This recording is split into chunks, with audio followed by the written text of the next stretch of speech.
कोण दुसरं वीज पंपांचे कनेक्शनचं काय ठरवलं? किती वर्षानंतर देणार? आपण सगळे रिटायर झाल्यानंतर देणार का? आमचे शेतकरी मेल्यानंतर देणार? आत्महत्या सुरू झालेल्या आहेत, कारण कोरेगाव सुरू झालेला, आम्ही स्वस्त बसणार नाही. कोण आहे दुसरे साहेब तुमचे? नाही.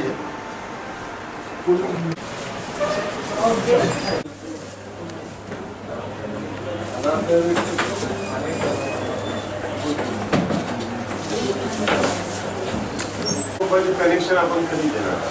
4 वर्ष झालं शेतकऱ्यांकडे पाणी आहे आपल्या जिल्ह्यात आणि पिकं वाळून चालत, आपलं फक्त कनेक्शन नाही दिलेलं. आणि अशा हजारो तक्रारी आमच्याकडे आल्या. आम्ही कलेक्टरांना निवेदन दिलं तर किती आम्ही काय करायचं? हे अशी पिकं वाळलेली, तुम्हाला भेट पण आणलेली येतात, निवेदन पण आणलेलं आहे. तातडीने द्या, आणि अन्यथा आम्हाला उग्र स्वरूपाचे आंदोलन करावे लागतील. आता कोरेगावमध्ये आत्महत्या सुरू झाल्या, कराडमध्ये झाल्या. आता आम्ही स्वस्त नाही बसू शकत. आमच्या जिल्ह्यामध्ये जर आत्महत्या सुरू झालेल्या आहेत, जेवढं तुमच्याकडून होईल तेवढं फास्ट करा. तुम्हाला कुठं अडचणीत असेल सांगा, आम्ही त्या संबंधित कार्यालयामध्ये आंदोलन करायला आमची तयारी.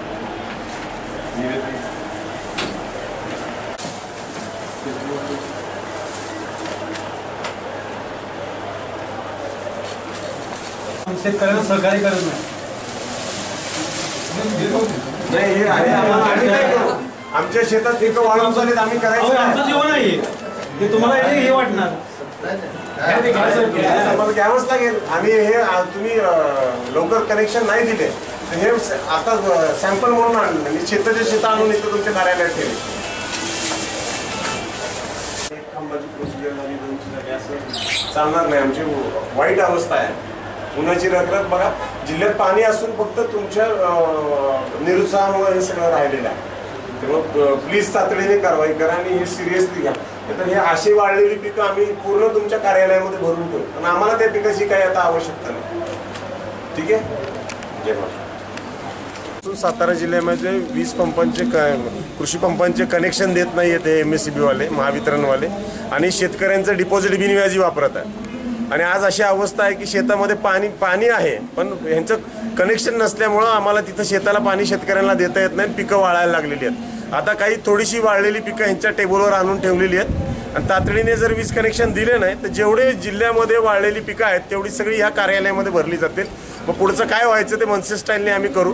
आता ह्या शेवटचा इशारा त्यांना देत आहे. एक निवेदनही दिलेलं आहे. त्यांनी आता वेळात शहाणं व्हावं आणि जिल्ह्यातले जेवढे प्रलंबित शेतकरी आहेत त्यांचे तातडीने कनेक्शन द्यावी, हे मनसेच्या वतीने चेतावणी देण्यात येते. जय हिंद, जय महाराष्ट्र.